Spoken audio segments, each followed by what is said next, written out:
What is up, and welcome back to another episode of Blood and Beer. I'm your host, Matt. Welcome to the show where we talk blood sport and we drink beer. I fucked that up, but that's the first time in 82 episodes I think I fucked up that intro. But I got my friend Cody here with me again. We're going to be recapping UFC Noche 306, our fights, our picks. We made some money for you this week if you listened to us. I made a killing. Cody did pretty well as well. Getting this in here, but cut my lime too big. We're drinking some cervezas for Mexican Independence Day. It's bubbling over. Cody, what you sipping on? Some pop? You get too hard yesterday? Yeah, I went to a fish fry and I had about half a case.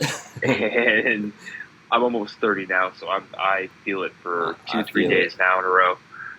It's rough. Yeah, I feel it. I went out with my wife and then I came home and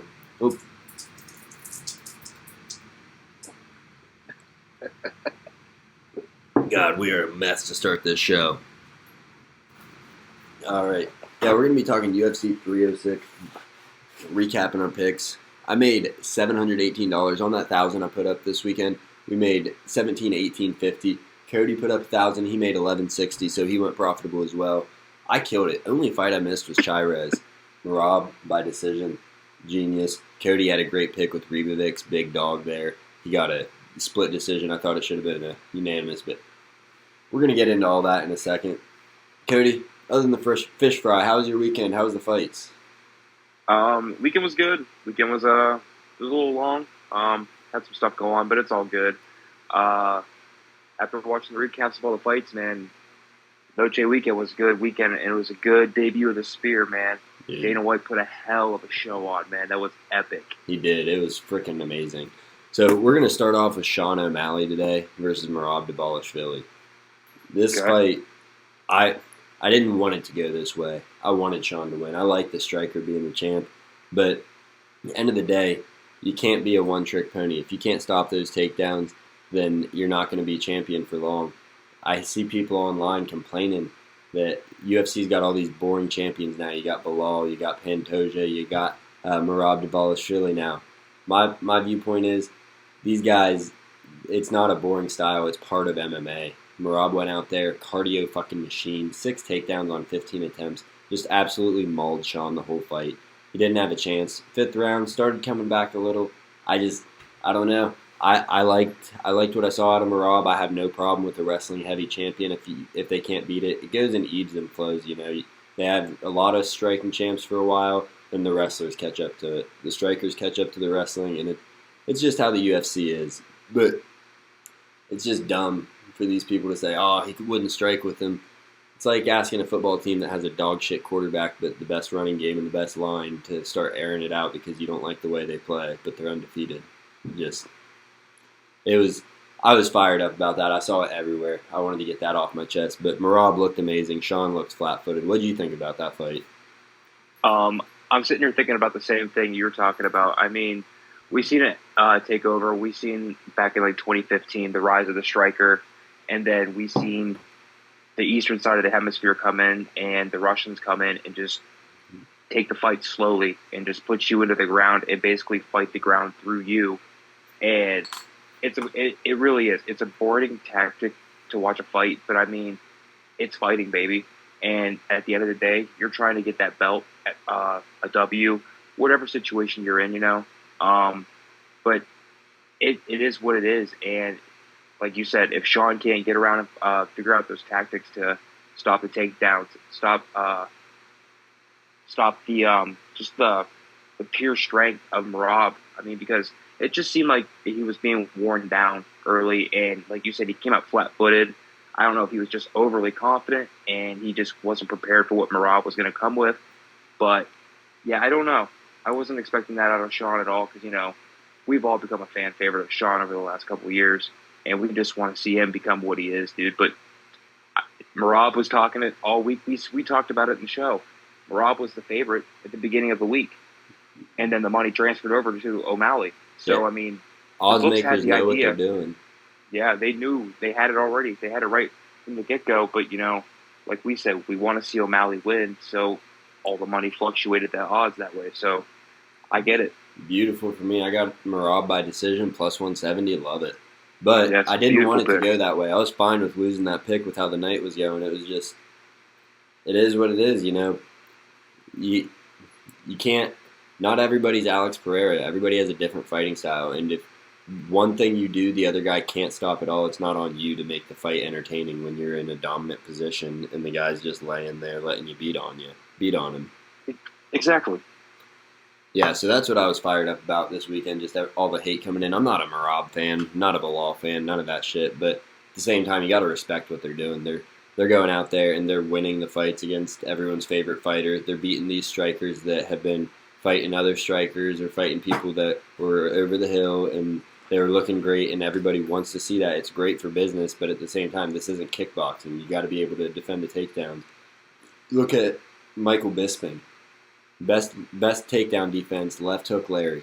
Alex Pereira, best takedown defense, that left hook, the kicks. I mean, they use their power, but not everybody can do that. And when you can't, you got to adapt. You can't just rely on your strength and say you're going to knock this guy out. Like, work your jiu-jitsu, work your ground game, get up off your back. But he just didn't do that. Big Sean fan, but just fell flat this weekend. No, he even said it himself, though, after the fight. He said that's not what he envisioned, you know, and he's just he's got to get back to the drawing boards. And, well, I think we'll see that matchup again down the road, to be honest with you. We might. Bantamweight's so stacked, it'll be tough for him to get back. There's guys like Corey Sandhagen, who he's coming off a loss to Nurmagomedov, but he's fought everybody. You got Piotr Jan still out there. You'd have to go against him. Davison Figueiredo, Cejudo. The list goes on of the people at 135. And it is a tough ask to get back because he's not going to be able to fight those cans to get to the top. He's going to have to take out one or two studs because that division is so stacked and there's so many people deserving of the title shot there. But we'll move on. Valentina Shevchenko, dominant victory over Alexa Grasso. She takes her down, dominates her, 16 minutes of control time over the 25-minute fight. I mean, again, fight not entertaining, but I understood what Valentina was doing here. She got ripped off in the last fight. She was winning the first one before she got subbed. I mean, Trilogy's 1-1-1, but Valentina's clearly winning it. I didn't take a lot away from this because she's dog-walked that division for years. I assume you're looking at it the same way, but was there anything special you saw about that, or was it kind of exactly what you're expecting? I know you picked Grasso, but we talked about the possibility of Shevchenko coming out there and doing that. We did talk about the possibility because in the first two fights, Valentina was just dominating. And in the second fight where they drawed, I mean, we both agreed that we think Shevchenko won that by a clear night and day, and it shouldn't have been what it was. Yes, I was kind of surprised because I expected Grasso to come out with a little bit more fight and a little bit more intensity to start the fight, because I kind of was expecting her to catch Valentina off guard to start the fight because we know how much power she comes with and everything in between that. But at the end of the day, though, we knew who the better fighter was coming into this, and the outcome was the outcome. I just tried to take the better odds at the time, just for what it was. I mean, I think it was minus money whenever I took it. But it made sense just because, Noche, Valentina's agent, it wasn't a bad pick. It was just Valentina is that much better. She was, I think, the first fight against Alexa, she was overconfident and got taken. Second fight, she went out there and did what she needed to, but I don't think she put her foot on the gas enough because she still thought she was better than this girl. In this fight, she went out there and she said, I'm not going to stand and trade with her, even though she probably could have beat her in a kickboxing fight. She went with the smart decision, took her down, said, I'm going to leave no doubt. I might not finish her, but there's no way you could give her a single round. You're not ripping me off this time. So it was a smart tactic, boring, but, again, you do what you got to do to win. Grasso has great boxing and she has good jiu-jitsu, but when you're someone like Valentina who has that top control, who has that kickboxing and can keep it at the range she did, it's just tough for Grasso to get past that, especially when you're boxing heavy. You're heavy on that front foot. So it was a bad matchup for Grasso in all three fights. She overperformed the first two. This one, kind of a curtain jerker, curtain opener, whatever you call it, but yeah. And then Diego Lopez versus Brian Ortega. What do you think about this one? It was the brawl we expected it, and Diego Lopez is the jackrabbit that we were talking about that he is. I mean, just completely dominated this fight, I feel. Brian Ortega's a hell of a fighter. Don't disregard that at all. Ortega deserves his credit where it's due. But, I mean, Lopez outstruck the man by 44 strikes. And we've seen it come into the later rounds, into the third round, where Lopez was just overpowering him. And he's got the skill tactic. He's got the left hooks. His speed within his feet is what impressed me a lot when I was watching the highlights of that fight, and his attack mode. And when you see him get into the octagon, I don't anymore now, because in his younger years he wasn't as skilled. He wasn't honed in on his techniques. Now he's much more mature as a fighter. And when he gets into the octagon now, I think he's ranked a little too low in that division, and he's one of the better fighters in that division. I personally think he might be top 6, top 7 in that division right now. I imagine tomorrow when I go to check the rankings, he'll take Ortega's spot at number 3 because they've been trying to move him up the rankings. He just hasn't had the guys to fight, Nobody wants to fight a guy like that. Well, in the next part of our show, we'll be doing what we think should happen next, and I think that he needs one more fight before a title. I'm not saying he's not deserving, just the way things are lining up with time and everything. We'll get into that, though. But, yeah, he looked amazing. Drops Ortega twice. I mean, sound like a pterodactyl. He drops him twice, though. One of the knockdowns, he looked like he knocked him out with the straight right and then woke him up with the left hook. I mean, yeah, he was on fire. He did what he needed to. Ortega needs to move up to 155. He was planning to. He looked soft. He looked like the weight cut was a lot for him.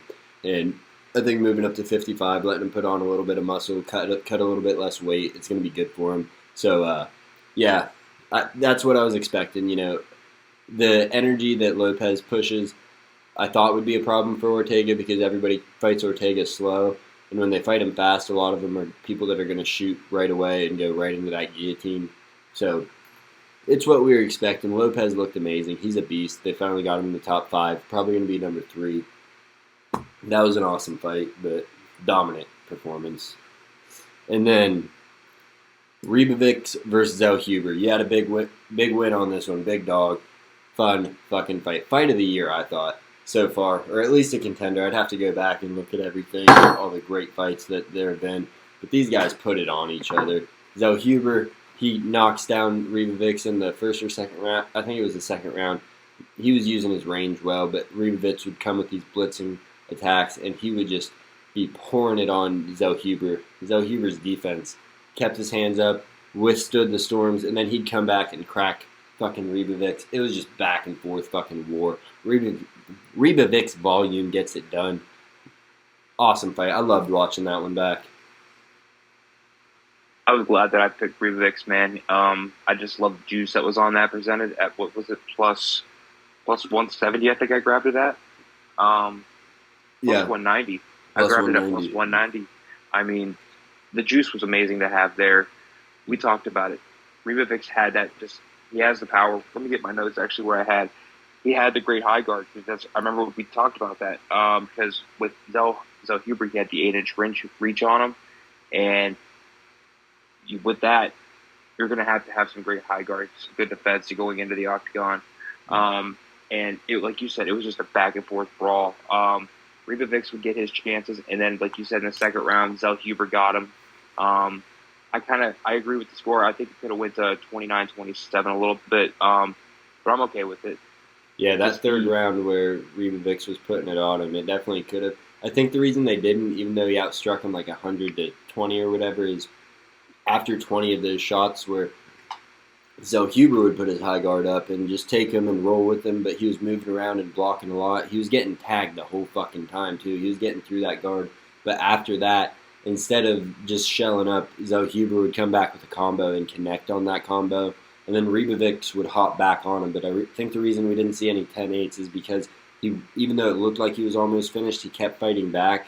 So it's like, yeah, you didn't really almost finish him because after that flurry, he was still fine. So I think that's what swayed the judges to do what they did. I was surprised it was a split decision, but I can see it because judging sucks. And when you're sitting down there, everybody has a different viewpoint. In a fight like that, Rivic's volume and his pressure jumping in like that, it might not have looked like it landed for one judge at a lot of spots or something. He might have.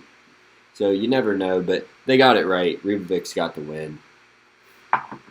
And then in the main event opener, we had Ronaldo Rodriguez versus Ode Osborne. Another great fight. This would have been fight of the night had it not been for Rivic's versus El Huber.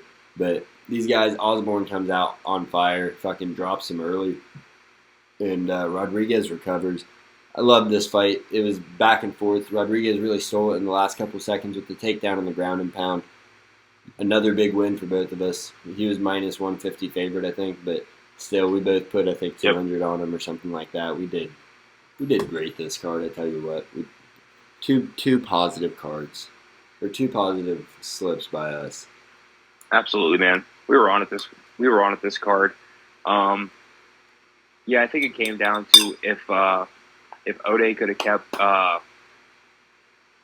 Osborne off of him this time around, it would have been okay. But I mean, Ronaldo had, what was it, 9 minutes of control on him. Yeah. And in a 15-minute fight, you have a very small window of making anything happen. And like you said, he came out hot, he dropped him, but Ronaldo stayed poised. He stuck to his game plan, and he did what he did best. And he knew what Ode's weaknesses were.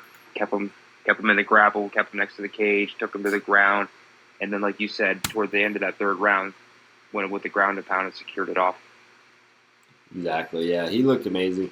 He's a guy that not a lot of people talk about. I think he's only 26, and it's not like he's great anywhere. It's not like he's a jiu-jitsu ace, but he's one of those scrappers that just makes every fight ugly, and he wears you out. Ode looked exhausted in the second round, even though he came out strong in the third.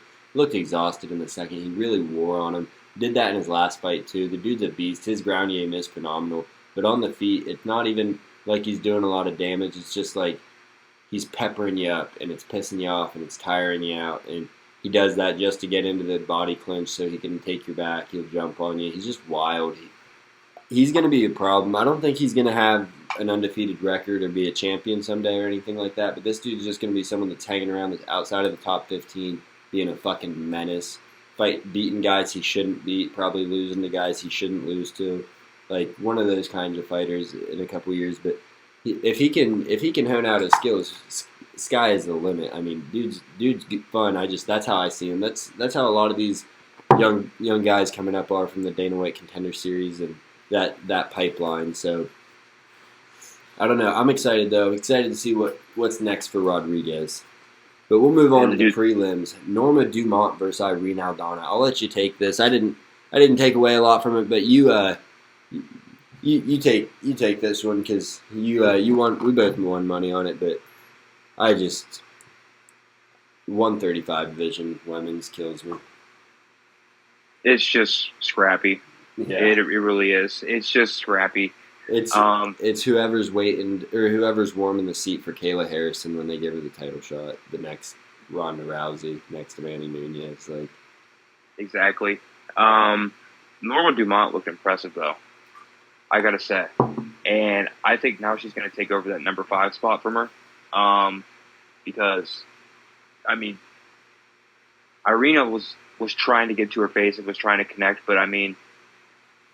Norma was just with the feet. She was good with the defense, and she was on it with her power, and her accuracy and her strikes were just top notch, and her jab game was just on point. I mean, she was just toying with her all night, and then everybody's seen the viral moment where she just split her forehead. It was just one of the nastiest cuts I've seen in a long time. I mean, I couldn't believe they didn't stop the fight because it was an obvious distraction by Irina. After it happened. She's obviously very distracted by trying to clear her vision, and when she was doing that, Norma just kept on just tagging it, and there was really nothing that she could do. But Norma really impressed me in this fight, and she's actually I wanted to talk about her after the show and whatnot when we're going to talk about next because she did really impress me. I know it is 135 women's bantamweight, but I mean. The scrappiness I seen from her was really impressive. Yeah, I mean, and it's a weak division, so she could after Kayla Harrison. It's weak, but it's muddy right now because you got Juliana Pena taking on Raquel Pennington at MSG. and Yep. Caitlin Harrison's taking on someone else, Caitlin Vieira, I think, and that's on the same card. Kayla Harrison, she's going to get the win, and then whoever wins with Pennington and Pena is going to fight her, and Harrison's going to get the win again.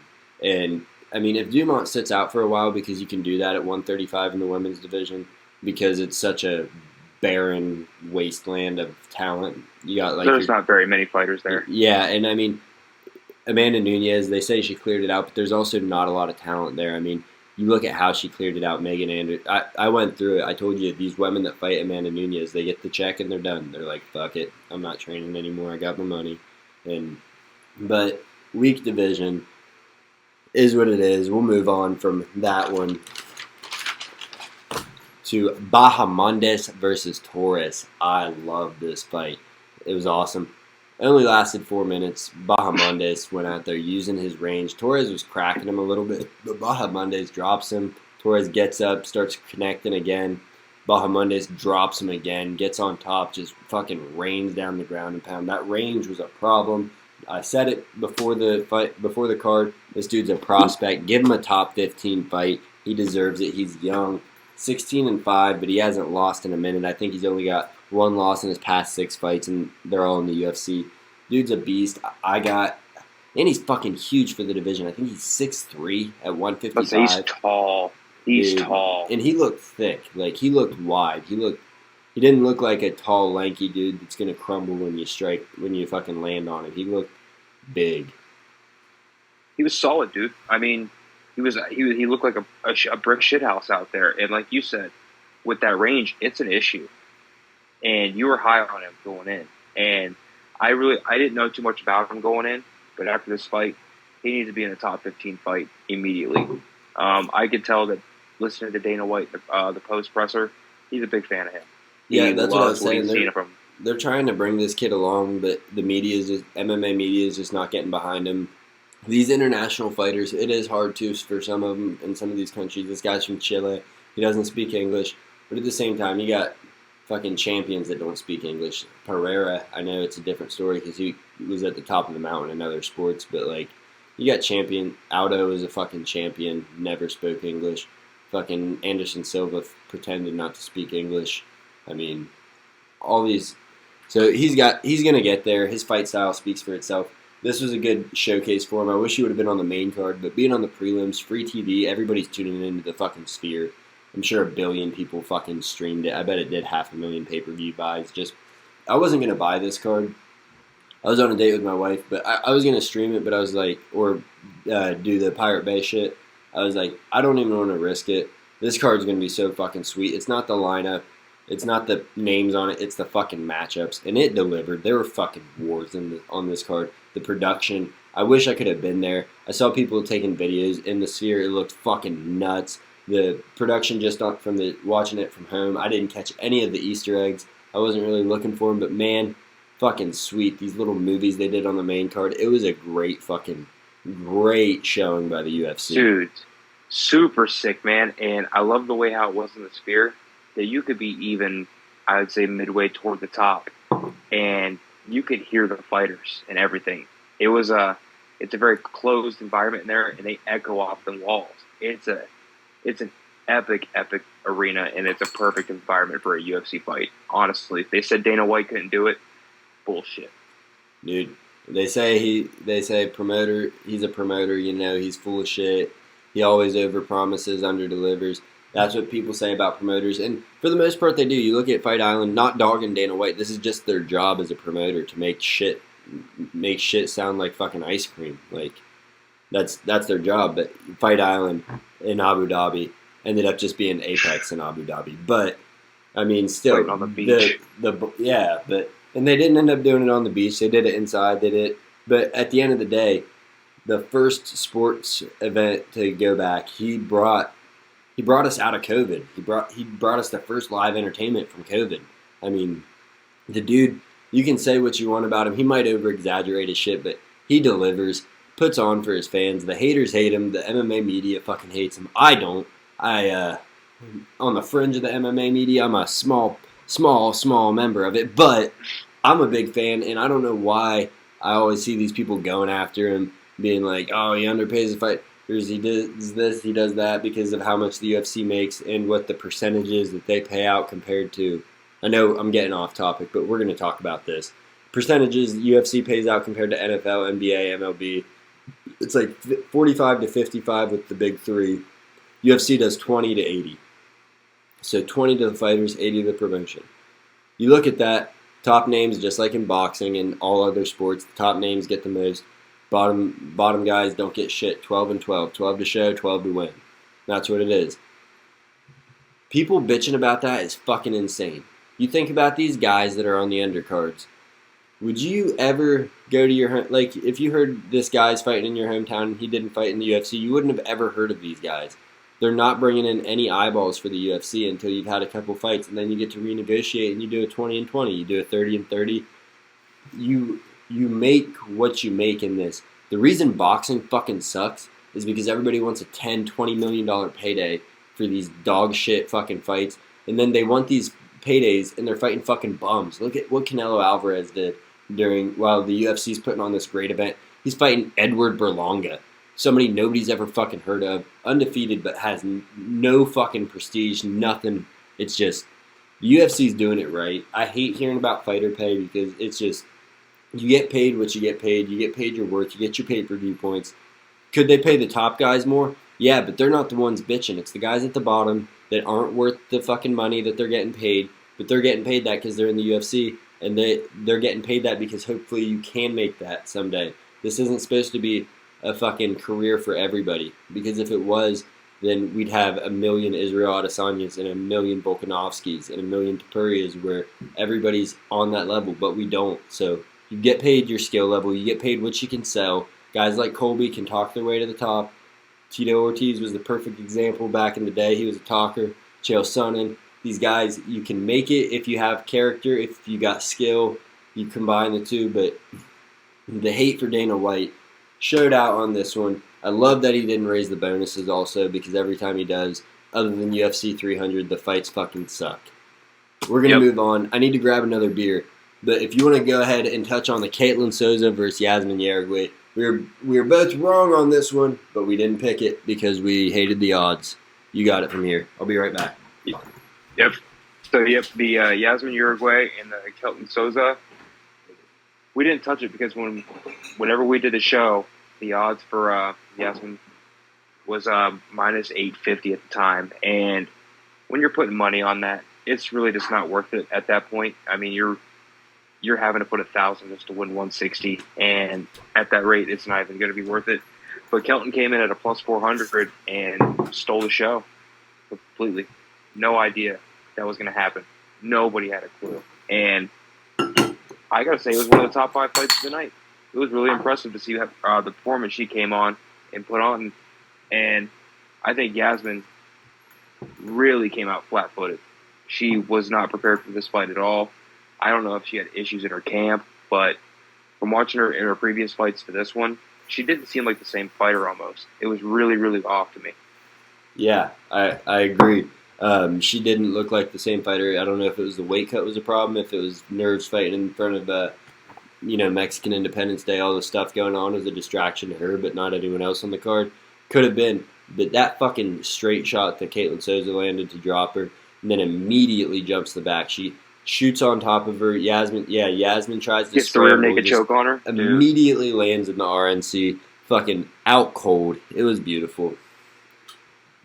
But at the end of the day, that doesn't tell us a lot. Like, in the big scheme of the UFC, these girls don't mean shit. Yasmin Uruguay, as big of a favorite as she was, not ranked. 115 is a lot tougher division than 135. It's a lot more stacked in the UFC for women, but at the same time, not ranked. So Caitlin Souza is not going to get ranked off this. She'll probably get fed to someone that's going to grapple her and beat the shit out of her because she's not even a grappler. She's a striker. Yasmin should have had the advantage on the ground here, but it is what it is, Yeah, come out there and drop the ball, get your ass beat. Yep, Kelton hit her right when she needed to, and Yasmin would just had her hands down at the wrong time. Yep, exactly. And then Chairez versus Joshua Van was a fun fucking fight. Just like every really Joshua Van fight. Starts out first round, Chirez is beating the shit out of him, it seemed like. Just had his fucking number. Van couldn't land, he couldn't fucking hit air. And then rounds 2 and 3, Van gets those boxing combos going. The body work he was doing tore down Chirez. Chirez, though, after a huge combination from Van, Chirez is just hurting in the body. He does that spinning back fist and rocks him, gets not on top of him, just jumps him. Looks like he could get the finish. Bell rings. We move on. Third round. Joshua Van comes out completely unfazed. Fucking right back to his boxing combos. He gets the job done. Chirez was throwing back. He was landing that jab, just not to the clip that Van was, not to the damage that Van was getting out. It was fucking awesome. I mean, it was a great fight. Chirez, that warrior spirit, but Van, 2 weeks' notice, gets it done. It's impressive to come in off of 2 weeks' notice and do that against a fighter just like Edgar Chirez. I mean, at the plus 190 that he was at, the plus 190 that he was at, I mean, it was really. I thought the juice was there. Yeah. I mean, you could see that it was there with how the fight turned out, with how close it was, with all the moments. Juice was there. It shouldn't be plus 190 back and forth like that. No, especially on a fighter coming in on a 2 week notice. But with the jab, we talked about it with coming into this fight. Chirez doesn't have the power that Van has. And, it was the grappling that he was going to need to take advantage of. And Van came out and used his striking ability, and that's what the ultimate factor was in this: Van's power versus Chirez's power. And we talked about it on Wednesday. I apologize. That the power of Chirez was going to be the factor in this fight. I felt, and even though that we had the odds, I felt with his ground game and his reach that was going to be enough for us. But just wasn't. Van came in like the warrior he is, and just fucking took him to town, dude. And Chirez, I mean, when he got the fight to the ground, or when Joshua Van would take him down, the submission game was not even a factor. It looked like Van was not worried about it. Chirez didn't even have a shot to get anything in. Van, he has been working on his ground game. I'm not saying he was a scrub before, but I mean, it looked like he didn't even have to worry about that. It looked like it was two wrestlers with no jiu-jitsu going against each other in there because Chirez didn't have anything to throw up. So, fucking hell of a performance by Van. Good bounce back after getting knocked the fuck out by Charles Johnson in his last fight. So, let's say, to come off a bad loss like that, you could tell he was hungry. And then I'll just touch on this real quick. Raul Rosas Jr. absolutely dominates Arichi Lang with back control and just controlled him the whole fucking fight. Had some nice moments on the feet, but really just controlled the fight. Youngest fighter in the UFC. Don't give him too much shit because he's fucking beast. They need to feed him scrubs because he doesn't need to be getting his confidence diminished by these guys that are just old man strength better than him. And they're doing the right thing by this kid. They're saying they're feeding him cans. Keep feeding him cans. We'll get into what's next for Rosas next. If you had any thoughts on it, feel free to share. But I didn't think there was a lot to go on in this one. No, I think this one was more of a, we know who Rosas is. We do, but like for the crowd that really didn't know who he was, this was a great event that was going to have a lot of eyes on it. And to put him in this event, it was just I feel, just give him a candy fight, to grow his name. Let the world know, hey, he's coming. And I hope they do just keep feeding him easy fights and whatnot, because we don't want him hopping up in there and losing his confidence and just going off the rails and becoming one of those fighters that end up, being out of the UFC by 24. Sage Northcutt, a Paige Van Zandt that just comes in super hot at the beginning and then they move him up too fast.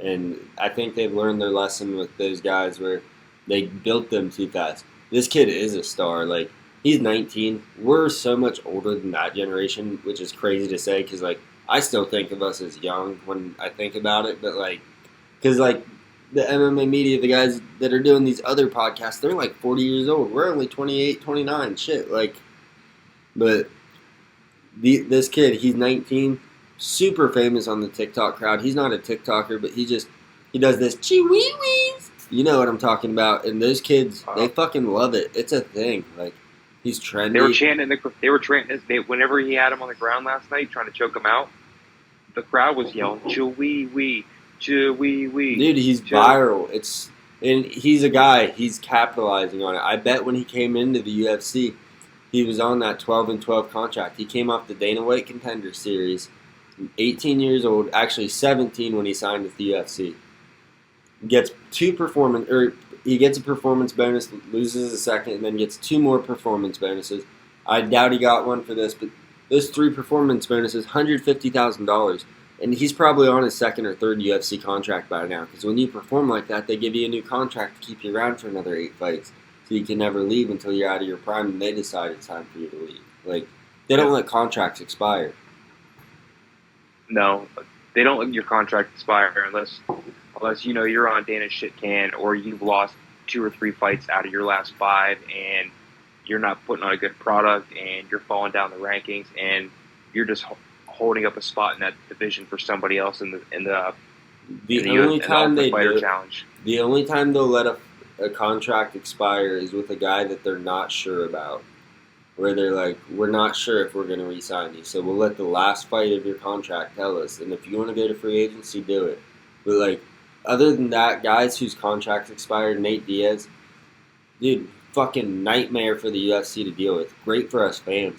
But, I mean, he's like, I'm not signing another contract. I'm fighting it out. And they're like, we're going to play hardball. And he's like, haha, I don't give a fuck.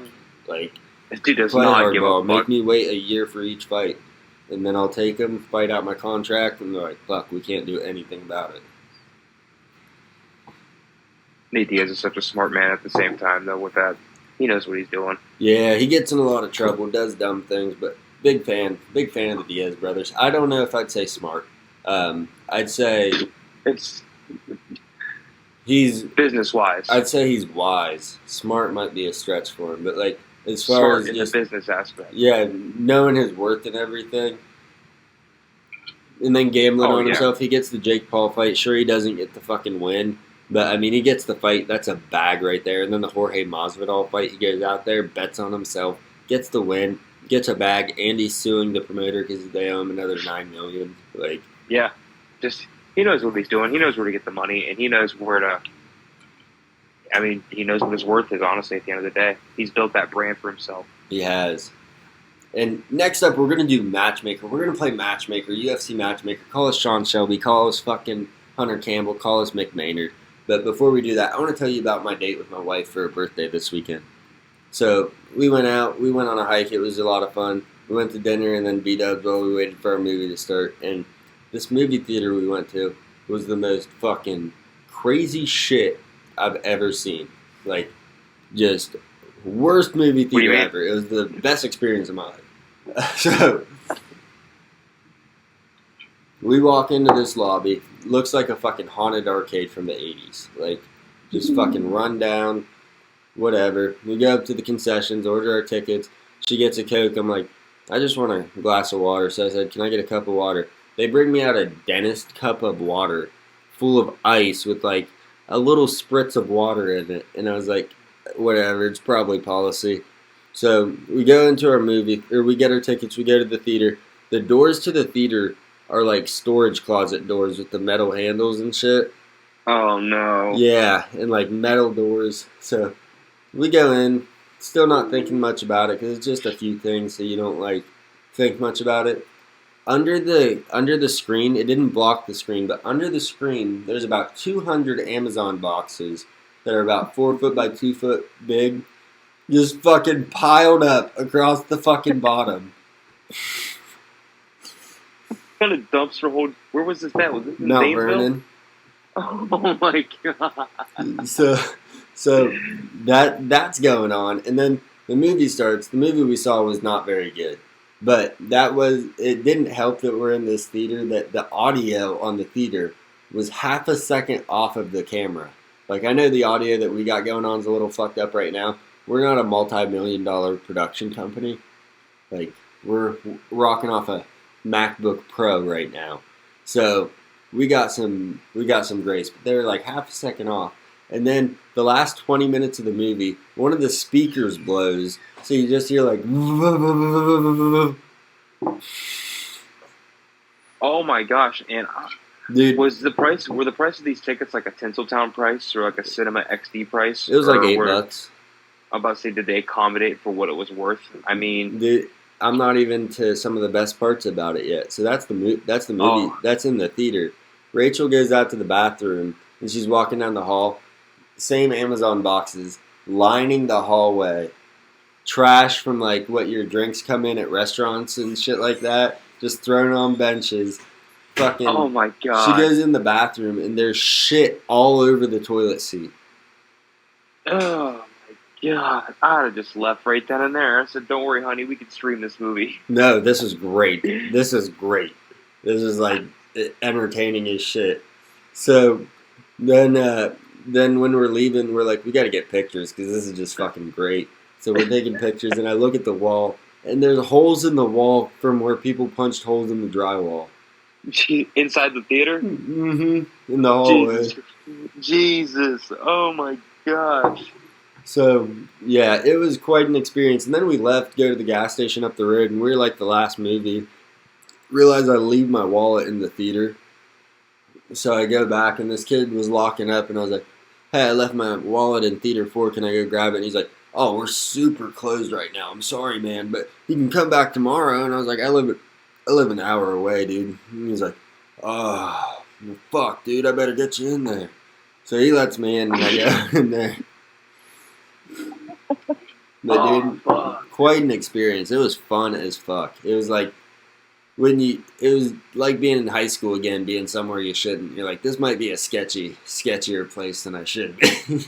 Dude, that's an adventure that has the gift that keeps on giving there, dude. Yeah, every corner was a new surprise. Yeah, it was a story to tell, that's for sure. I thought it was cool. That's impressive. What movie did you guys go see? We saw It Ends With Us. Okay. Yeah. How was that? I'm not going to do a movie review, but it was poorly made. Just accommodated the theater. But you know what, though? Probably just made the date that even much better, though. It did. Gave us something to talk about. We were cracking up at the movie. Like, when the fucking speaker blew, first it started to blow, and I was like, I think that speaker blew. And Rachel was like, oh, maybe it's the speakers from the theater next door. And then it, like, make an extra sound or something. And then we just, like, ours gets real loud, and it starts going,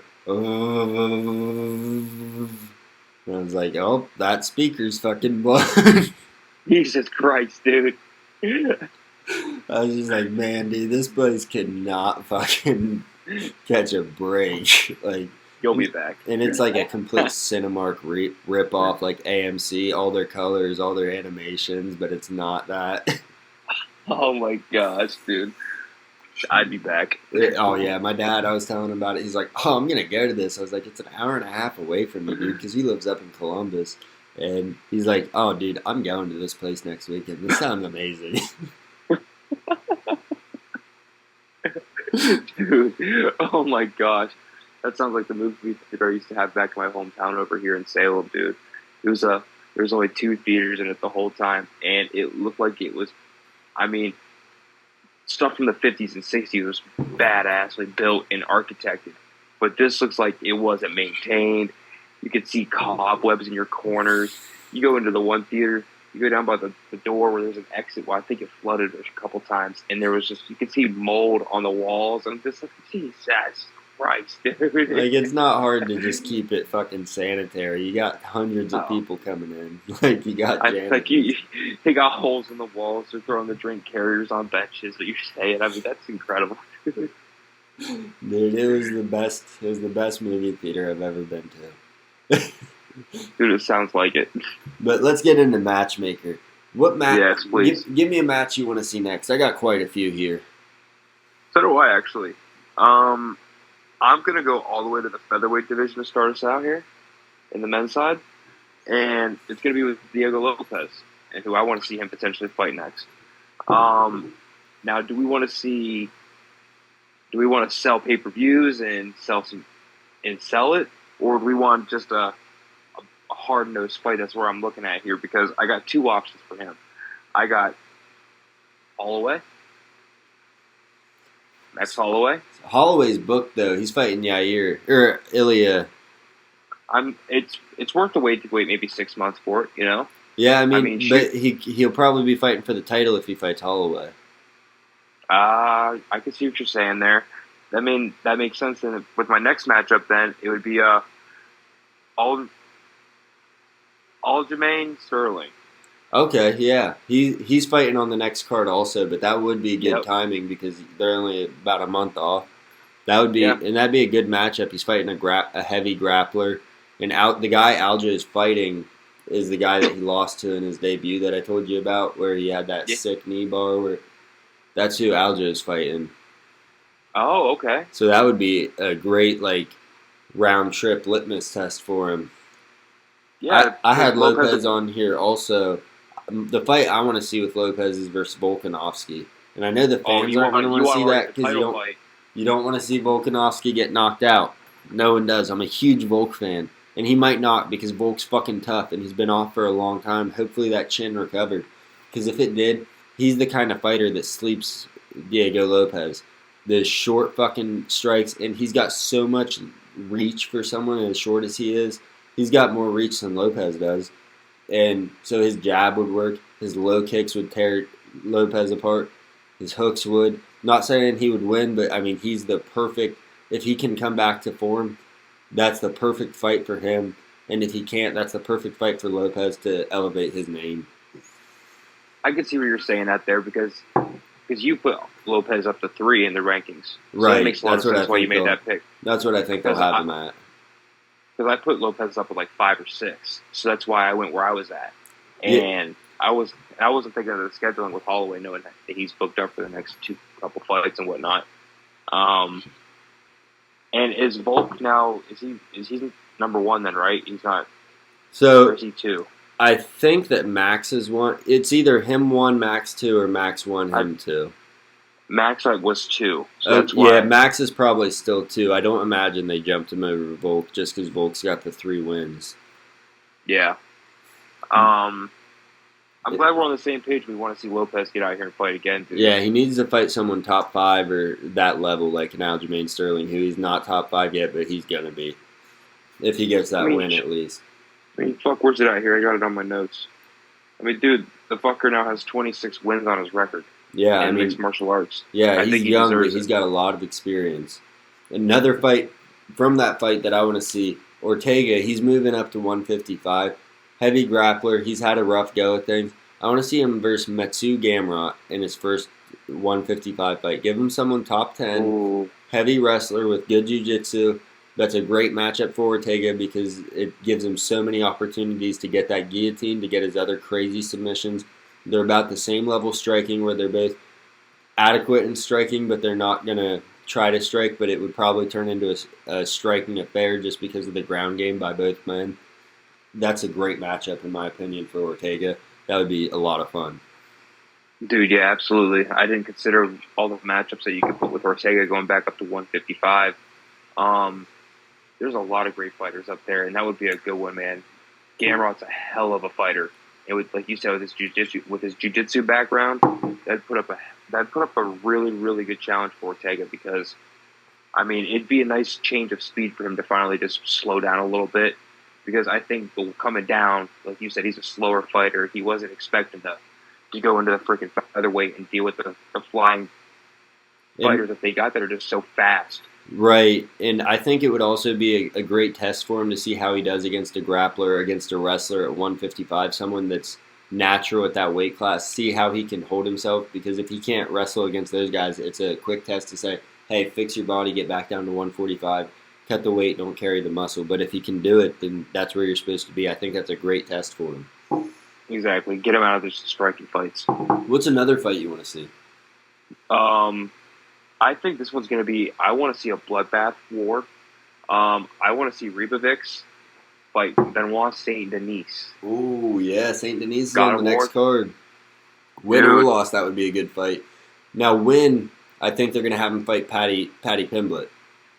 That's what I was looking at the rankings, and I thought about that because Paddy's at 15 right now, but I didn't know if maybe they'd want to put Paddy up and fight maybe in like somebody around the number 6 range or something like that, and not have Ribovix come in and fight somebody like that already, because I think that Paddy's going to fight the winner of the Renato versus Benoit Saint Denis fight. Yeah. But for Ribovix, because Zell Huber was right outside the top 15. I feel I was talking about him just like it was Bahamondes, and he showed it. He's a beast, but Rubovic showed it also. Give him a top 15 guy, like you said, or someone right on the fringe. But yeah, Benoit Saint Denis or Renato Moicano, that's a great fight for him because both guys are fucking durable. They're tough. And it would just be a fucking war, especially with It'd Benoit. be a bloodbath. I mean, they're the same kind of fighter with just the heavy fucking strikes coming at you the whole time, fucking pedal to the metal. That would be a fucking war. I'd love that. I could just see the spinning back elbows already, dude. Oh, in that man. one. I had put Raul Rosas Jr. down here as well. I'd like to see them keep. I said it already. Keep feeding him cans. Don't put him up against anyone too tough yet. Nobody in the rankings, nobody that's got 20 UFC fights but is still hanging around. Give him the guys that are 20 UFC fights out of the rankings, lost 3 in a row. Like, give him these guys where he can just keep building experience, learning how to fight in the UFC. There's no rush on him. He can still fight for another 2 or 3 years and be the youngest UFC champion ever. Like, the guy's got all the time in the world. So that's what I think about Rosas. I think you're on the same page there. From what we were talking about. Just think about it, dude. I mean, he's 19 years old.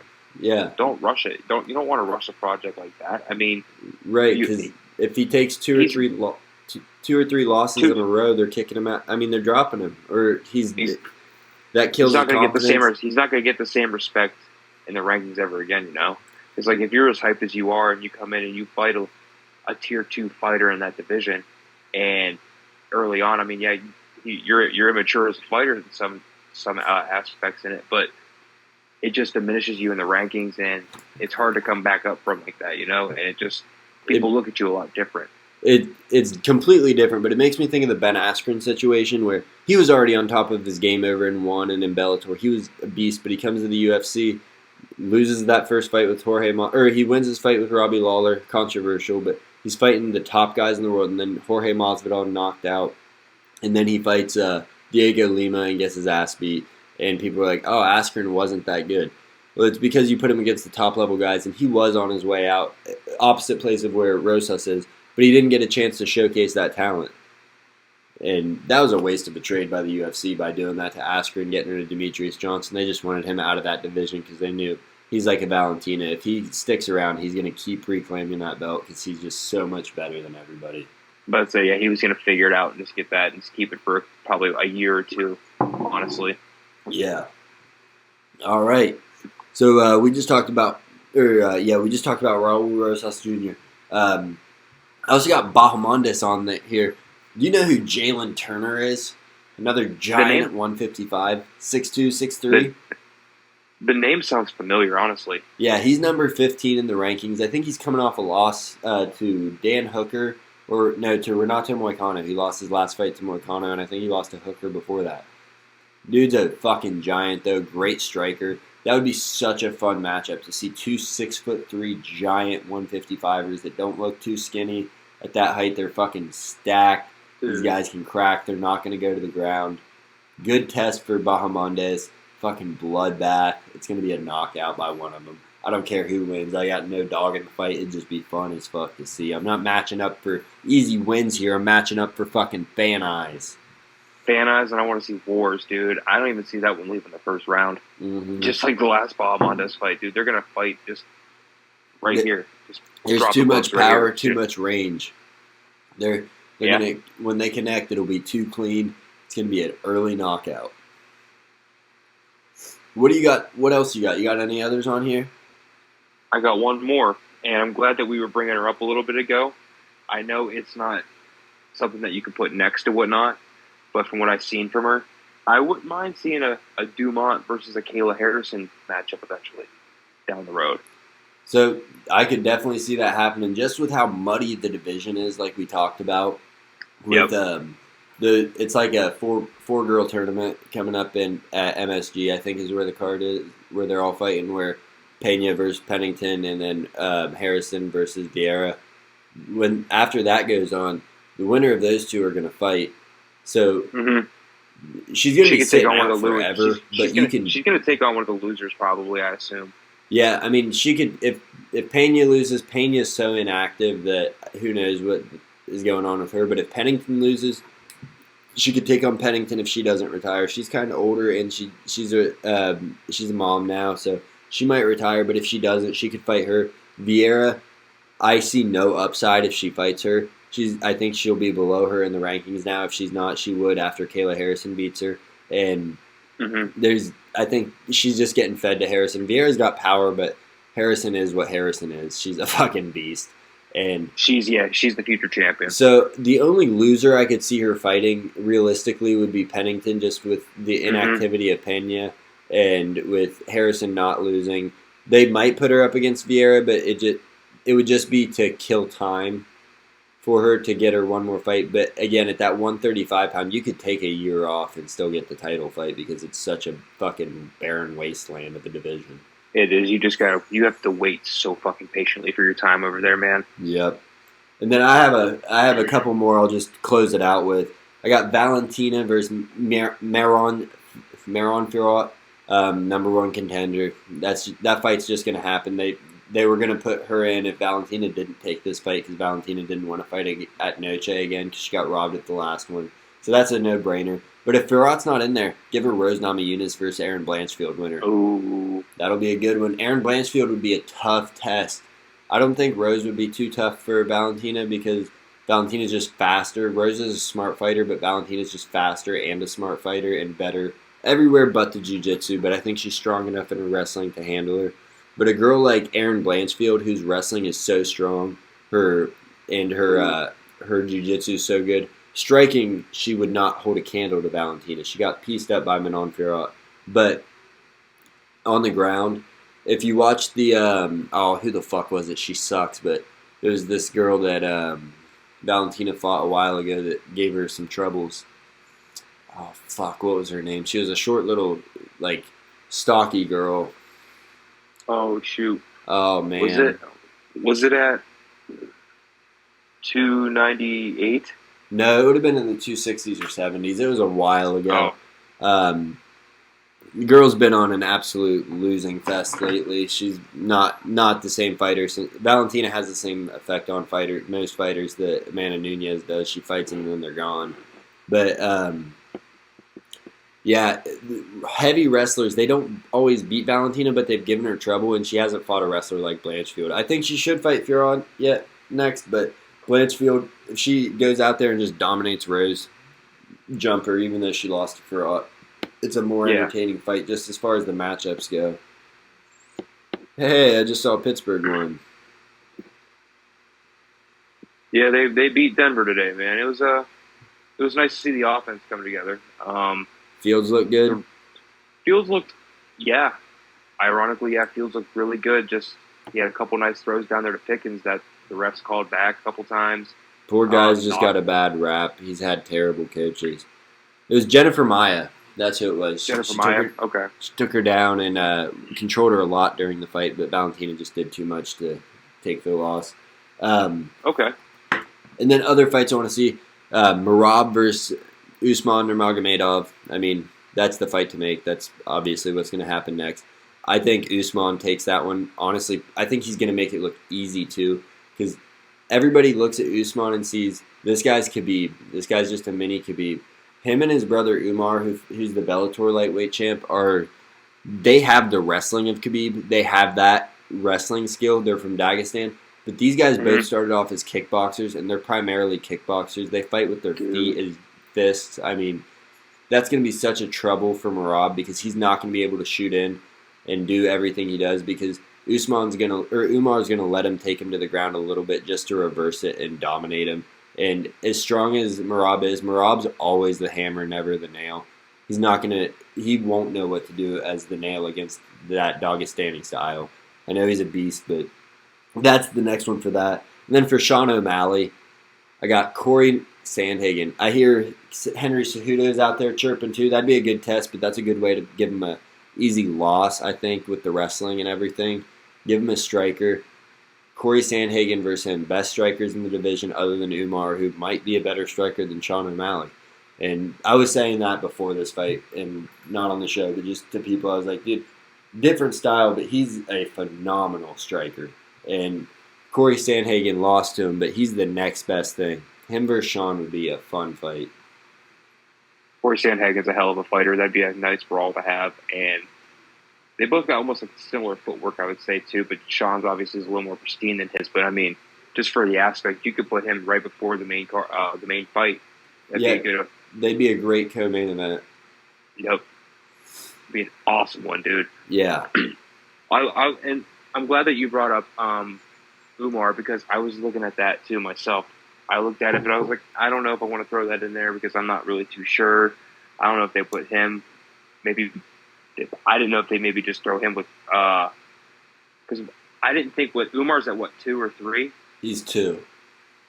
2. Oh, okay, never mind then. Because if he was at 3, I was going to say maybe they just have Sean fight him, coming off the loss. I don't think they want to do that to Sean though. I think they want to give Sean a favorable matchup where he's going to be able to strike against. I could see where you're coming from. A guy like Corey Sandhagen who can take it to the ground, but I think that Sean's wrestling defense and wrestling is enough to deal with that. It's not enough to deal with these short powerhouses like the Umars and like the Merabs. But Corey would just be such a great matchup for him. I mean, I feel like fans have silently been calling for it, but also not because they love Corey's fight style. They love Sean's. But I'm of the belief, I'm a huge fan of certain guys, but also I'm fine if they get knocked off because they got beat like by a guy that's better. So let's see what's up. That's the matchup to make. That it would be a nice matchup to make, man. I mean, that would be for the title, and like we're on the same page. I think Umar would just beat him into the ground and just fight the ground through him. Like I've previously stated, what those Dagestan guys do, man, they're freaking incredible. He's got too many options, and like how Merab was able to get success with his striking against O'Malley because of the takedowns. Imagine a guy like Umar who has the takedowns but also has the striking, so he can threaten that the whole time, and then you also have to respect his striking. It's a nightmare to deal with because he's going to throw a five-shot combo. He's going to come in with 2 kicks, 3 punches, and then shoot a double leg on you and run the fucking pipe. And you're going to be exhausted in the first round. He's a fucking Swiss Army knife, dude. He's incredible. Yeah, I mean, he's like Khabib mixed with fucking Edson Barbosa with the fucking speed and the fucking striking, the kicks. And, I mean, it's just, this dude's the next thing. When people were bitching to me about Merab, because after all these cards, because I do this show, all my friends texting me, and they're like, just giving me their hot takes. What do you think about it? I thought this was bullshit. This is ruining UFC for me, these fucking Merab, Champ, Bilal, Pantoja. I'm like, okay, but you got Dricus du Plessis who fights like a fucking wild man and gets beat up and still wins. You got Alex Pereira, you got John Jones, Tom Aspinall. Like, it's not dead. And Bilal's division is fun as fuck.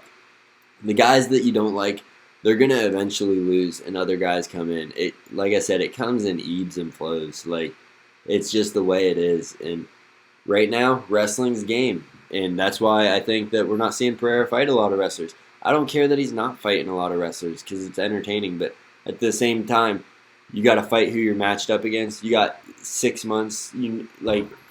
O'Malley knew he was fighting Merab next for 6 months. Should have just been training straight takedown defense and get up. Like, takedown defense and quick get ups. Should have been training the whole time in cardio. And yeah, he was way too flat-footed going in against that. Yeah, and he looked like he came alive in the 3rd and 4th and 5th, but it was too late. Merab already had his timing on the takedown, so in the 3rd and 4th he did great. O'Malley was landing some killer body shots, really hurting him in the 5th, but at that point it's just it was too late. You're fighting the clock. You're not fighting your guy, and your guy has the advantage of being able to get on his bike and move and just. I mean, he could be on the defense for the rest of that round because he's already got the first 3 on you. Yeah, why wouldn't he just circle the cage and let you throw and swing at air? Like, now he was getting yelled at a ton in the 4th and 5th round to work. Merab was on his takedowns by Herb Dean, which I thought was crazy because it was like immediately after the takedown he'd be like, let's work, and I'm like, you better not fucking stand them back up. You're just giving Sean the fight. Just let him wear him down. That's what he wanted to do. Like, that was it's part of the fight. Like, I get you got to work. You can't just lay on them, but there's also like moving in positions, and you got to move to get them to where you need them to, and you can't just fucking stand them up because you don't like how they're fighting. You don't like the style. You think there should be a fucking knockout. No, Merab sometimes has to catch his breath, and you have to gain that energy for that shoot you want to take or to get that position change. You can't just consistently just go on your air intake that you're just exhausted with. You're gassed. You're not going to get any juice. And whenever I hear a ref say, you got to work, or he's thinking about standing them up, I'm like, when you say you got to work, what you should be saying is you got to work to get up. You got to work to get off the ground because you got yourself in this position. You shouldn't get bailed out because the other guy's not beating the shit out of you. At this point, you've just become submissive to it and just are taking it because you're gas. Yeah, and then you're like, if I hold on to them like this, they'll stand me up. Like, you should never be rewarded for being on bottom and just not getting beat up. I agree because in a sense, they're doing what Khabib would do to everybody. They're wearing you down, so when it's the 4th and 5th round, you can't get your hands up as fast, and they're just going to catch your chin. And if you watched that 3rd, 4th, and 5th round, even though Sean O'Malley was coming on, every time Merab was coming in, he was doing this like up and down thing where you didn't know if he was shooting a headshot, a body jab, or if he was shooting a takedown because of how he shoots his takedowns. So every time Merab would do his little up and down thing, Sean's hands would go down like this to block the double leg. And then when he'd do that, Merab could come in with the fucking shots and crack him on the feet. A guy like Merab would never catch Sean in a kickboxing fight, but with that mix-up, that's the thing. And, like, because he's not knocking him out with those strikes, people are like, oh, it's boring. But it's like, those are still fucking high-level. It's high-level striking. It might not be the most technical, but the feints he's throwing in and the timing that he's using to land these, even though his form might not be perfect, it's high-level. Like, they're incredibly effective because now every time you think that he's going to be coming in, now it's just creating the ultimate mind game in his own head, and he's going to be overthinking every decision that Merab's going to be doing then. Exactly. And it just leaves him 2 steps behind, honestly, not even just 1. Exactly. And then, I don't know if you saw, Bellator also had a card yesterday. I'm sure. Yeah. I did see some highlights about that, yeah. Did you? That's crazy. I go on my show talking about how fucking irrelevant Bellator is since they've sold to the PFL because PFL doesn't know what they're doing.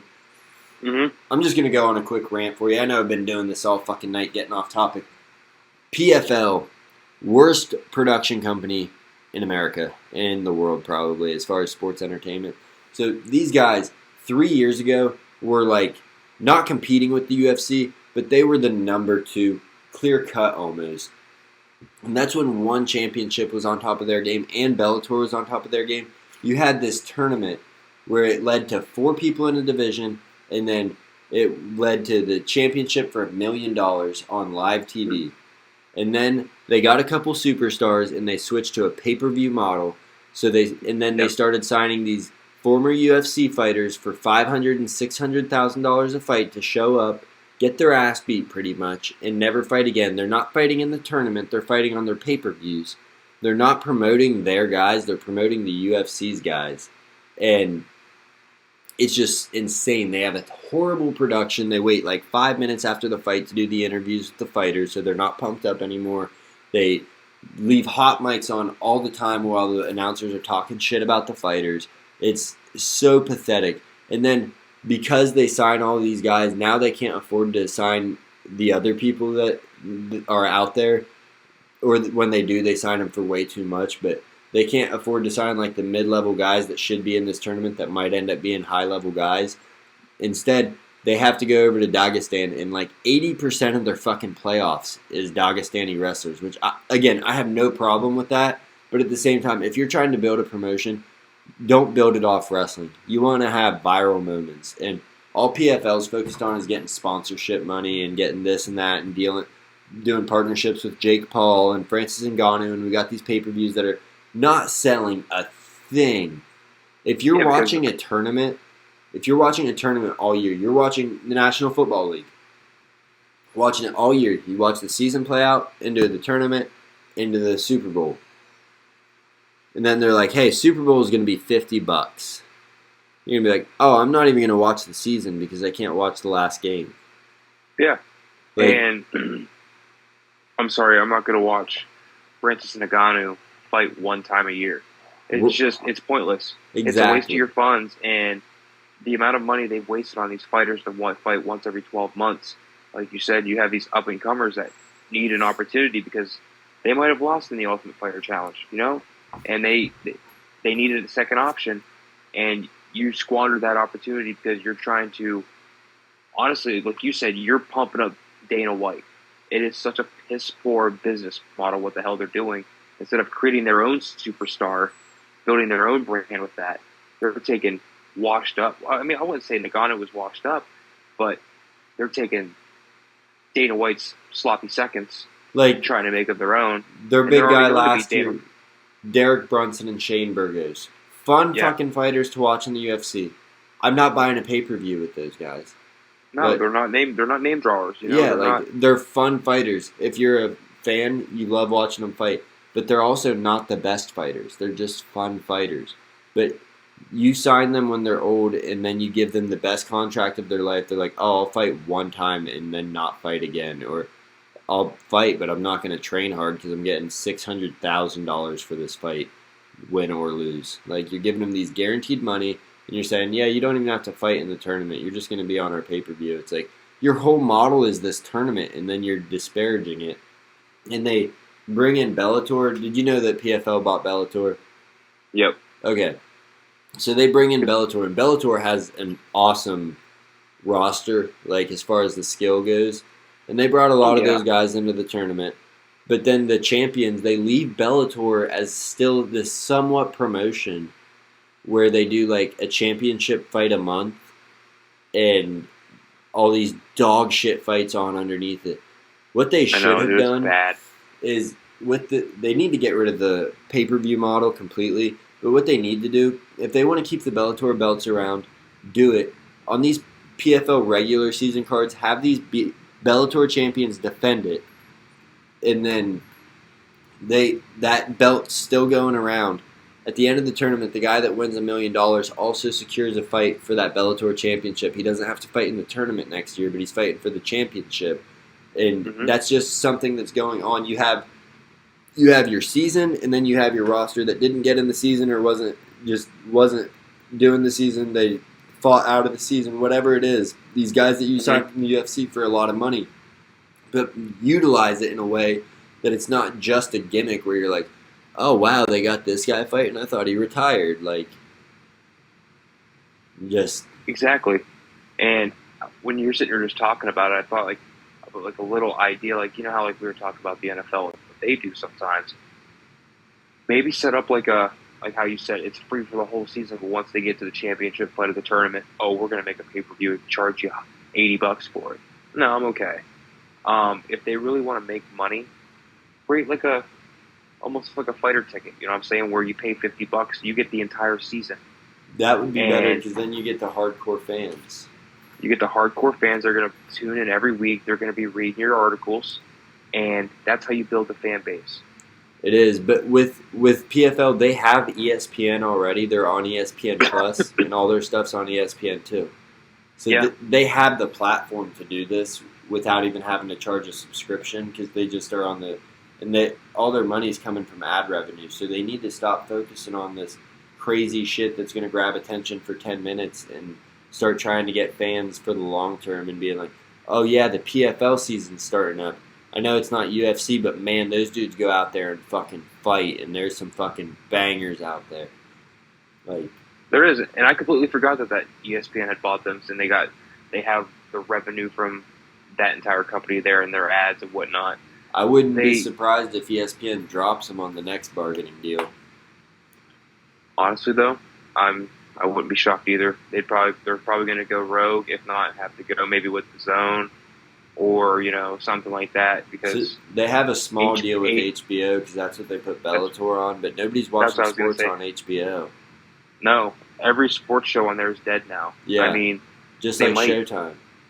I mean, shit. I think a great opportunity would maybe try to get in with Netflix while they're trying to start their up. That's going to go to UFC though because after UFC's ESPN deal, now that they're dealed up with TKO, they're going to Netflix. I'm almost sure of it. Like, I believe it because I'm thinking ESPN's starting to get tired of Dana White. They're getting tired of having to deal with them because they're Disney, so they have to deal with all that. But Dana White he's not to get political, but he's like Trump. He's bulletproof. Like, he can say whatever he wants, and his base is not going to waver. Mm-hmm. Like, he sticks to what he believes in, and a lot of people don't agree with him, and that creates a lot of rifts with some business relationships for him. Well, in like the media, I talked about it earlier, but the MMA media seems to hate Dana White. These guys wouldn't have a job without Dana White. Like, and he gets so much flack from the fighter pay and the way he talks to people and the way he gives out information to some and doesn't want to give out information to the MMA media.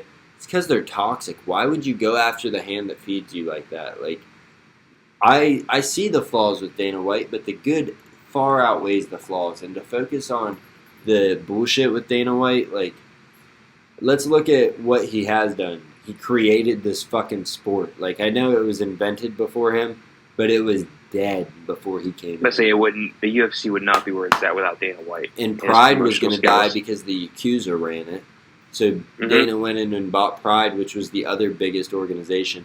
MMA would just have never taken off if it wasn't for Dana White, and I'm 100% certain of that. The guy was a boxing promoter that saw an opportunity, went in, made it the biggest thing in the world, made it regulated, made it an actual sport, not just like guys going to see who's the biggest badass, like not a dick swinging competition. He's like, it's a sport. There's skill to it. Bilal Muhammad wouldn't beat up this guy in a boxing match, and he wouldn't beat the same guy in a wrestling match. He might not even beat the guy in a jiu-jitsu match, but because Bilal Muhammad's fight IQ is so fucking high, he knows where to put the fight when you're not expecting it. Like, boring, yeah, but it's a sport, and he made it that. He made it a thing. He made it a multi-billion-dollar organization, and these guys hate on him and it's crazy because all they are doing off that multi-billion is taking the crumbs. Exactly, and the best part about it is he's somebody that loves the sport. He's in love with it. It's not that he's owning it just to make money. He's running it just because he wants revenue from it and all that. He gets paid handsomely, and he knows that. But he could never work a day in his life. No, and it's because he loves the mixed martial arts sport. And that's what he did when he started it. When he took over, he kicked out everybody that was just there just to make a buck that didn't love it. That's why he brought in Joe Rogan.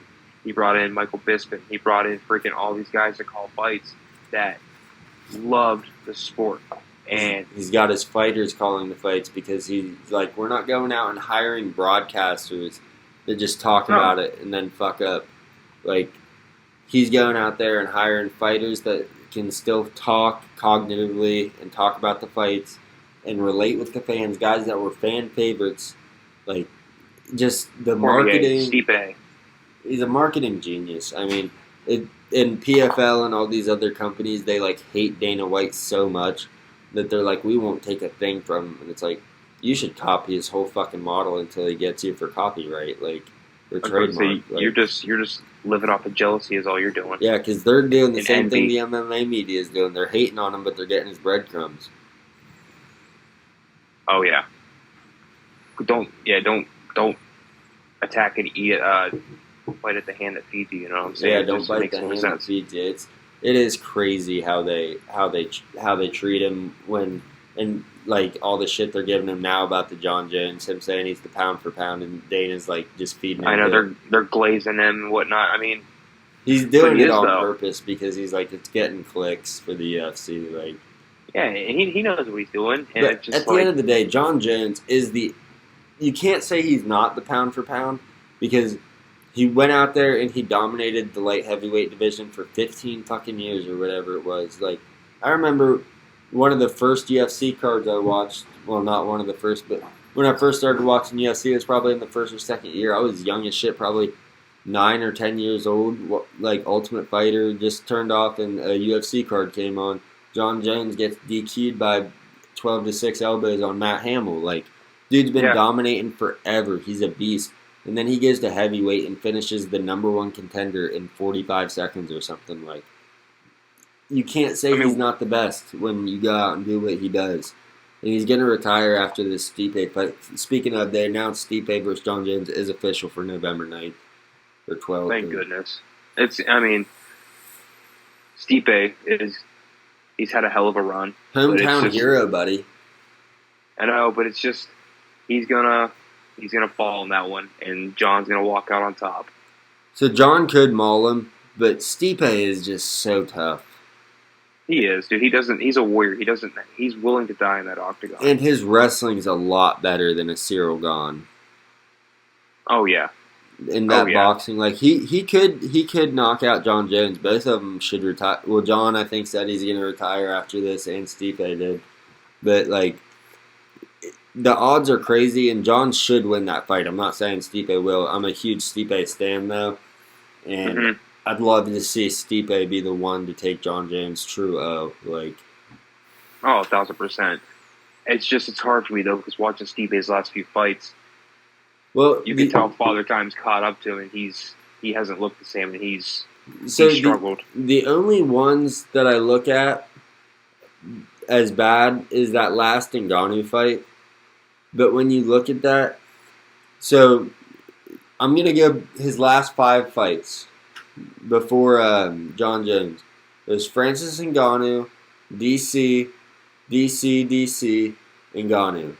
So he went to war with Ngannou, took some fucking heavy shots, and beats him in their first fight. And then he fights DC 3 months later, gets knocked out in round 1. Chin's tested, takes a couple months off, comes back, knocks out DC in round 4. But they went to war. DC was tagging him. Comes back, beats DC in a unanimous decision. It was a war again. Both guys were getting tagged. And then the 5th fight he gives against Francis a couple months later, Francis knocks him out. He just went to 5 fucking wars before that, or 4 fucking wars, and the heaviest puncher took to the 2nd round of catching him with some bombs to knock him out. Like, this dude's got a chin. 4 years off is a lot, but at heavyweight, age is not the same thing as it is at, like, flyweight or at welterweight or lightweight or any of those. Because heavyweight, your chin transfers so much better. Arlovsky, he was a heavyweight champion 06 for the UFC. Yeah. He gets knocked out a lot, but the dude also still has a fucking chin for a 45-year-old man fighting these up-and-comers and not getting knocked out anymore. Like, Stipe is gonna be a problem. I can't wait to do that fight breakdown. I'm gonna pick John Jones, but I don't want to. It's gonna be like the Sean O'Malley thing. Like, I don't want to pick against Stipe, but yeah, it's just I gotta side with reality a little bit sometimes because if I'm putting money on it. But I would. If I saw Stipe get that knockout, I would probably jump through my ceiling. In my den, the ceiling's a little low. My head would go through the ceiling. Oh, I mean, it'd be ecstatic for an entire state of Ohio. I mean, I was gonna say, especially this area in Ohio, the east side of Ohio, where everyone's just like, when Stipe won that championship, I don't think the rest of UFC fans realize how big that was in Ohio, because that was the same time when the Guardians were in the World Series. The Cavaliers won the championship. The Browns sucked. Ohio State won the championship that year. Like, Ohio was conquering the world. MGK was popping off, and Ohio was the state of the country at that time in the sports world. It was insane what we were doing. And the not the Rubber Ducks, but the Lake Erie Monsters won the. They won the hockey championship there in their little league too. Yeah, in the AHL, yeah. Dude, it's just, and then Stipe was getting commercials. I remember he was doing he had the firefighter commercial with Modelo, and then he was popping off, dude. It was a good time for him, man. That was like, I remember that summer of from Ohio State winning that championship to Cleveland winning the finals, to the Guardians going to the Indians at that time, going to the World Series, to all of it. I just remember being like so proud of all my teams. And then it was such a good time. Stipe comes out and he knocks out a guy that he had no shot against, everyone said, Fabricio Verdum. Like, and it was in Cleveland. I mean, the dudes. Yeah, dude. That year was storybook for Ohio. Dude, I still watch that championship. I still watch the Game 7. I watched the clips of Stipe coming out to "Till I Die" by MGK. I mean, it was just rocking up there, dude. It was sick, man. Dude, it was so crazy being a sports fan that time. Like, it was just such high pride in Ohio. I remember because we were in college the next year, and like Cleveland games, we would get them for an hour before the game at dirt price tickets, and that was before LeBron left, and we'd get them for like $40, and then after LeBron left, it was like $8, and Oh yeah, it was like it wasn't because LeBron left that all Ohio sports dropped off, but it was just like when that happened, Stipe was still champion. Other than that, though, there was nothing popping in Ohio. Ohio State was being disappointing as far as what our expectations are for them. Cavaliers absolutely sucked. Indians went back to what they were doing, and I'll give it to them for the budget they have. They do what they need to do. Like they do, and most Cleveland sports do though, because it's a small market city. It's not the LA's, it's not the New York. You're not. But the Cavaliers aren't really a small market team. Not anymore now. No. No, because they're owned by the same guy that owns the Crew. What's his name? Oh, it's Dan. Fuck. It's embarrassing. I know him and his wife own everything, all the sports teams except for like 3. Dan Gilbert. Dan Gilbert. Yep, he owns. That's what it is. He owns the Cavs and he owns the Columbus Crew. Mhm. Yeah, I think he's a majority owner of the AHL Monsters and all that too up there too. But yeah, they've turned the Cleveland sports area around, especially now with the Browns getting the new stadium down there in Brook Park. It's going to be a whole different vibe and everything. Did they get that new stadium? They got it confirmed. Yeah, they got everything. They got the plans done. It's just now they got to go break ground and whatnot and build it. It's so crazy. This will be the last thing we touch on because we've gotten so far off topic. But the image that Dan Gilbert had when LeBron left Cleveland in Ohio, how everyone hated him.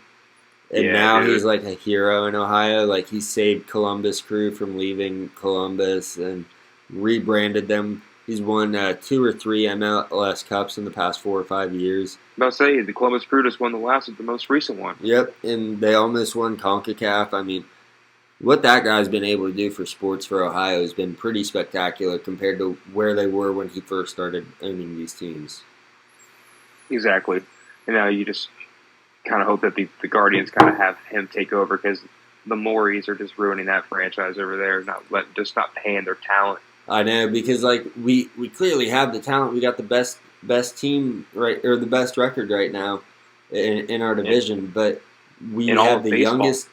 Yeah, and we have the youngest team every single year because we can't bring talent back because the only guy we'll play is Jose Ramirez, and it's because he gives us a love deal because he must love Cleveland because no reason he should still be playing for us. I can't believe he's been with you guys for as long as he has, and because I mean. Yeah, he took a huge discount deal, hometown discount deal with you guys just to stay, and he could have went somewhere else and easily got the 240, the 250, the Machado money, the Otani money, the Acuna money, but he didn't. He stayed. Yeah, and I just wish they'd go out and pay the guys they got now. They got good pitchers. They're not paying. They got Naylor. They haven't paid yet. They got Kwan. They haven't paid yet. Why don't we pick up Trevor Bauer from the Mexican League? I heard a rumor, actually, that I think he's being blackballed for the year. He has to be just undisclosed. He has to be banned for the year. But I heard they're blackballing. But I hear teams are going to inquire on him next year, though. Dude, he should get a max contract. That poor dude. Oh, yeah. I mean, he should be owed money from the female and the league. I mean, the amount of money that dude's lost in his career. Oh, dude, so much. Well, hey, we're going to wrap this up. I'll keep you on the Zoom call because I want to keep this conversation going, but we're getting so far off topic. But I know, dude. Thank you, everyone, for tuning in. I'm glad we could make you some money this week. Off week for UFC this weekend, nothing going on. I'll have a show coming out, but we'll have Cody back on for some picks absolutely sometime soon. And this has been a pleasure. Thank you for stopping by, Cody. Thank you for checking out our video. And make sure to leave a like, comment what you think fights should be happening next, what you thought of this card. And don't forget to subscribe. Thank you. I appreciate you.